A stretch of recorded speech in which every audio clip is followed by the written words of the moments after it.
அனைவருக்கும் வணக்கம். நம் செல்வ தமிழ் சேனலில் 8ஆம் வகுப்பு பாடப்பகுதியில் இருந்து வினா விடைகள் பகுதி 3ஐ காணலாம். வாருங்கள். முதல் கேள்வி, எத்தனை நிமிடங்களுக்கு ஒரு முறை நாம் மனநிலை மாறுகிறோம் என ஆராய்ச்சியாளர்கள் சொல்கிறார்கள்? சரியான விடை 90 நிமிடங்கள். அதாவது கொஞ்ச நேரம் சுறுசுறுப்பு, கொஞ்ச நேரம் பகல்கனா, இப்படிதான் நாம மாறி மாறி நம்மளுடைய மனநிலை மாறிக்கிட்டே இருக்கு. இரண்டாவது கேள்வி, இருமல், தும்மல், கொட்டாவி ஆகியவற்றுக்கெல்லாம் மூளைக்கு பதிலாக செய்வது எது? சரியான விடை முதுகெலும்பு. சராசரி மனிதன் தனது வாழ்நாளில் எத்தனை வருடம் தூங்குகிறான்? சரியான விடை 20 வருடம். நினைவு போல தூக்கமும் நம்முடைய நரம்புகள்ல ஒரு முக்கியமான நிலையில இருக்கு. கவிஞர் சுஜாதாவின் இயற்பெயர் யாது? சரியான விடை ரங்கராஜன். கவிஞர் சுஜாதா அவர்கள் சிறுகதைகள், புதினங்கள், நாடகங்கள், அறிவியல் புனைக்கதைகள், திரைப்படக்கதை, வசனம் என பல துறைகளிலேயும் பணியாற்றியவர். அதுல முக்கியமா மின்னணு வாக்கு இயந்திரம் உருவாக்கும் பணியில இவருடைய பங்கு மிகவும் முக்கியமாக இருக்கிறது. தலைக்குள் ஓர் உலகம் என்னும் விரிவானம் எந்த நூலில் இருந்து எடுக்கப்பட்டது? சரியான விடை தலைமைச் செயலகம். என் இனிய எந்திரா, மீண்டும் ஜீனோ, ஸ்ரீரங்கத்து தேவதைகள், தூண்டில் கதைகள் என பல நூல்களையும் இந்த சுஜாதா எழுதியிருக்காங்க. எச்சம் எத்தனை வகைப்படும்? சரியான விடை 2. பெயரச்சம், வினையச்சம். முற்று பெறாமல் எஞ்சி நிற்கும் சொல் எது? சரியான விடை எச்சம். கீழ்காணும் சொற்களில் பெயரச்சம் எது? சரியான விடை படித்த. பெயரை கொண்டு முடியும் எச்சம் பெயரெச்சம். குறிப்பு வினையெச்சர் எதை வெளிப்படையாக காட்டாது? சரியான விடை காலத்தை. காலத்தை வெளிப்படையாக காட்டாமல் அதாவது பண்பினை மட்டுமே குறிப்பாக உணர்த்தி வரும் வினையெச்சம் குறிப்பு வினையெச்சம் என்று கூறலாம். பொறுத்துக. நடந்து விடை வினையெச்சம். பேசிய விடை பெயரெச்சம். எடுத்தனன் உண்டனன் விடை முற்றெச்சம். பெரிய விடை குறிப்பு பெயரெச்சம். அதாவது பெயரை கொண்டு முடிவது பெயரெச்சம், வினையை கொண்டு முடிவது வினையெச்சம். செயலையோ காலத்தையோ தெளிவா காட்டாம பண்பினை மட்டும் குறிப்பா காட்டுறது குறிப்பு பெயரெச்சம். ஒரு வினைமுற்று எச்ச பொருளை தந்து மற்றொரு வினைமுற்றை கொண்டு முடிவது முற்றெச்சம். இதனை ஞாபகம் வச்சுக்கிட்டீங்கன்னா பொறுத்துகவை சரியா செய்யலாம். ஆன்டிபயாடிக் என்பதன் தமிழ் சொல் எது?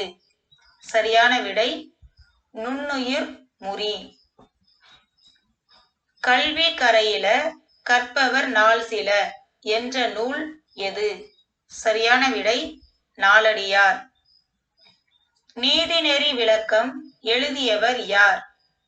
சரியான விடை குமரகுருபரர். இந்த குமரகுருபரர் கந்தர் கலிவெண்பா, கைலை கலம்பகம், சகலகலாவள்ளி மாலை, மீனாட்சி அம்மை பிள்ளை தமிழ், முத்துக்குமார சுவாமி பிள்ளை தமிழ் முதலியனவும் இந்த நீதிநெறி விளக்கத்தோட இவர் தான் எழுதினது. கற்றோருக்கு கல்வி நலனே என்ற நூல் எது? சரியான விடை நீதிநெறி விளக்கம். இந்த நீதிநெறி விளக்கத்துல 13வது பாடல் தான் கற்றோருக்கு கல்வி நலனே என தொடங்கக்கூடிய பாடலாக அமைந்துள்ளது. குமரகுருபரர் எந்த நூற்றாண்டை சேர்ந்தவர்? சரியான விடை கிபி 17ஆம் நூற்றாண்டை சேர்ந்தவர். நீதிநெறி விளக்கம் எத்தனை வெண்பாக்களை கொண்டுள்ளது? சரியான விடை 102. மக்களின் வாழ்வுக்கு தேவையான நீதிகளை சுட்டி காட்டுவதனாலதான் இதுக்கு நீதிநெறி விளக்கம் என்றே பெயர். புத்தியை தீட்டு என்ற பாடலை எழுதியவர் யார்? சரியான விடை ஆலங்குடி சோமு. கத்தியை தீட்டாதே புத்தியை தீட்டு என்ற பாடலை பாடிய இந்த ஆலங்குடி சோமு திரைப்பட பாடலோட ஆசிரியரா இருந்திருக்காரு. தமிழ்நாடு அரசு ஆலங்குடி சோமுவிற்கு தந்த விருது எது? சரியான விடை கலைமாமணி. ஆலங்குடி சோமு சிவகங்கை மாவட்டத்தில் உள்ள ஆலங்குடியில் பிறந்தவர். இவருக்கு தான் தமிழ்நாடு அரசு கலைமாமணிங்கிற விருது வழங்கி சிறப்பித்திருக்கு. அலர்ஜி என்பதன் தமிழ் சொல் என்ன? சரியான விடை ஒவ்வாமை. ஒவ்வாமைன்னா ஒத்துக்காதுன்னு சொல்லுவாங்க இல்லையா, ஏற்றுக்கொள்ளாதது.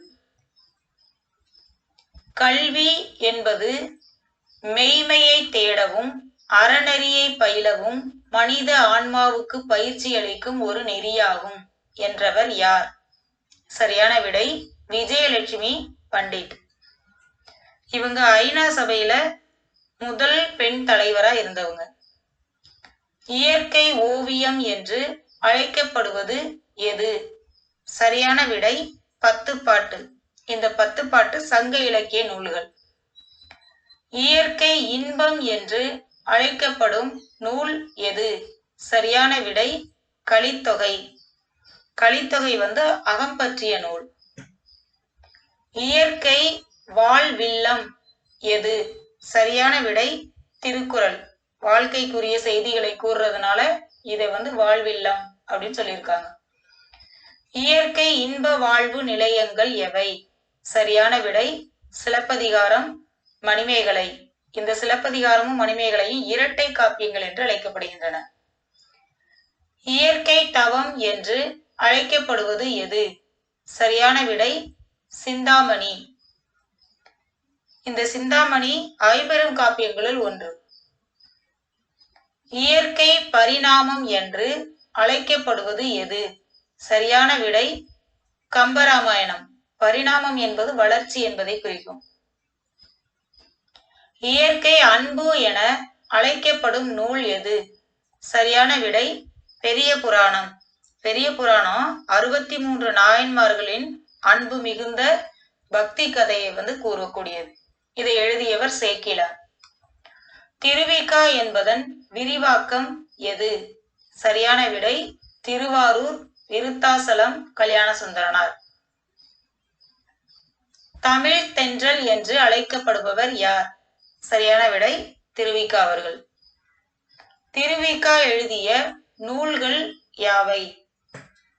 மனித வாழ்க்கையும் காந்தியடிகளும், பெண்ணின் பெருமை, தமிழ் சோலை, புதுமை வேட்டல், முருகன் அழகு, இது எல்லாமே திருவிக்கா எழுதிய நூல்கள் தான். ஜெயகாந்தனோடு பல்லாண்டு என்னும் நூலை எழுதியவர் யார்? சரியான விடை பி. ச. குப்புசாமி. இந்த பி. ச. குப்புசாமி அவர்கள் தொடக்கத்துல தலைமை ஆசிரியராக பணியாற்றியவர். அதுவும் ஜெயகாந்தனோடு நெருங்கு பழகியவர். அதனாலதான் ஜெயகாந்தனோடு பல்லாண்டு என்னும் நூலையும் அவர் எழுதியிருக்கார். ஆன்று குடிப்பிறத்தல் என்ற விரிவானம் அமைந்த நூல் எது? சரியான விடை ஓர் ஆரம்ப பள்ளி ஆசிரியரின் குறிப்புகள். இதை எழுதியவரும் குப்புசாமி தான். பெயர் சொல்லின் பொருளை வேறுபடுத்துவது எது? சரியான விடை வேற்றுமை. வேற்றுமை உருபுகள் இடம்பெற்றுள்ள தொடர்களை வேற்றுமை தொடர்கள் என்பர். வேற்றுமை உருபு இல்லாத அந்த தொடர்களை அதாவது மறைந்து இருந்தால் அதனை வேற்றுமை தொகை என்பர். வேற்றுமை உருபு வெளிப்படையா தெரிஞ்சா வேற்றுமை தொடர், மறைந்து வந்தால் வேற்றுமை தொகை. இதனால ஞாபகம் வச்சுக்கோங்க. வேற்றுமை எத்தனை வகைப்படும்? சரியான விடை 8. அதாவது முதல் வேற்றுமை, இரண்டாம் வேற்றுமை என 8ஆம் வேற்றுமை வரை மொத்தம் 8 வேற்றுமைகள் இருக்கின்றன. எழுவாய் வேற்றுமை என்று அழைக்கப்படுவது எது? சரியான விடை முதல் வேற்றுமை. எழுவாய் வேற்றுமையோட வேற்றுமை உருவுகள் எதுவுமே இணையாம அந்த எழுவாய் மற்றும் தனித்து நின்று இயல்பான பொருளை தருவதுதான் முதல் வேற்றுமை அல்லது எழுவாய் வேற்றுமை என்று கூறுவர். எடுத்துக்காட்டா இப்போ பாவை வந்தால், இதுல பாவை என்பது எழுவாய். இரண்டாம் வேற்றுமை உருவு எது? சரியான விடை ஐ. இரண்டாம் வேற்றுமை உருவு ஆக்கல், அழித்தல், அடைதல், நீத்தல், ஒத்தல், உடைமை ஆகிய 6 பொருளையும் வரும். ஆள், ஆண், ஒடு, ஓடு என்பன எந்த வேற்றுமைக்கு உரிய உருபுகள்? சரியான விடை மூன்றாம் வேற்றுமை. மூன்றாம் வேற்றுமை கருவி பொருள் கருத்தா பொருள் ஆகிய 2 வகையான பொருளையும் வரும். கருவி பொருள் எத்தனை வகைப்படும்? சரியான விடை 2. இந்த கருவி பொருளை முதற் கருவி துணை கருவி என 2 வகைப்படுத்தலாம். இப்ப எடுத்துக்காட்டா பாத்தீங்கன்னா மரத்தால் சிலை செய்தான் அப்படின்னு சொன்னா அது முதற்கருவி, மரமே அது முதற்கருவியா இருக்கு.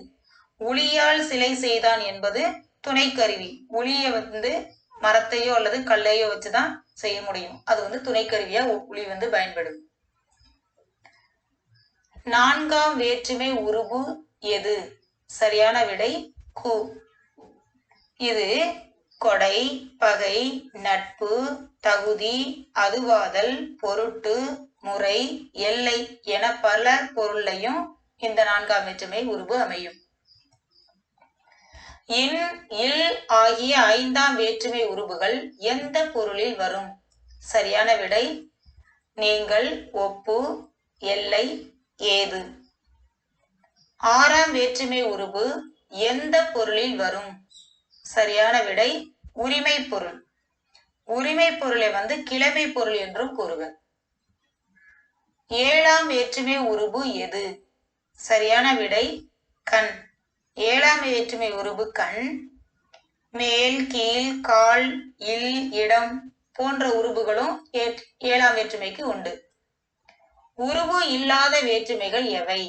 சரியான விடை முதல் வேற்றுமை 8ஆம் வேற்றுமை. 8ஆம் வேற்றுமையை விழி வேற்றுமை என்றும் கூறுவர்.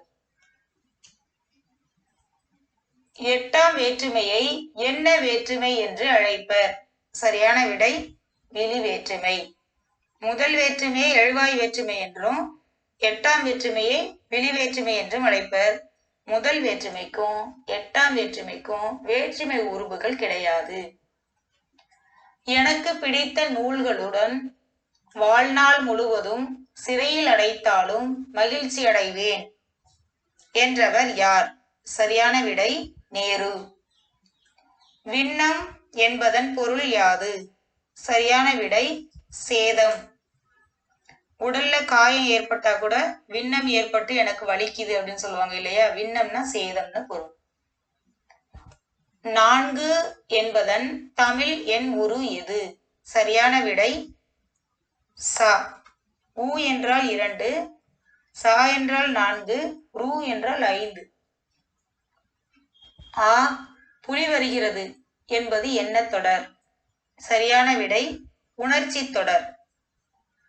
அடடா என் தங்கை பரிசு பெற்றாள், இதில் அமைந்துள்ள உணர்ச்சி சொல் எது? சரியான விடை உவகை. அவலம் என்பது துன்பம், அச்சம் என்பது பயம், உவகை என்பது மகிழ்ச்சி. இறுதியாக தெரிந்து கொள்வோம். சிலப்பதிகாரத்தை எழுதியவர் இளங்கோவடிகள். சீவக சிந்தாமணி எழுதியவர் திருத்தக்க தேவர். திருவாசகம் எழுதியவர் மாணிக்க வாசகர். திருப்பாவை எழுதியவர் ஆண்டாள். பெரிய புராணம் எழுதியவர் சேக்கிழார். கம்பராமாயணம் எழுதியவர் கம்பர். திருவிளையாடற் புராணம் எழுதியவர் பரஞ்சோதி. பெண்ணின் பெருமை எழுதியவர் திருவிக. மணிமேகலை எழுதியவர் சாத்தனார். இரட்டுற மொழிதல் எழுதியவர் காளமேகம். இது போன்ற வினாவிடைகள் உங்களுக்கு பயனுள்ளதாக இருந்தால் செல்வத்தமிழ் சேனலை லைக் பண்ணுங்க, உங்கள் நண்பர்களுக்கும் ஷேர் பண்ணுங்க, மறக்காமல் சப்ஸ்கிரைப் பண்ணுங்க. Thanks for watching.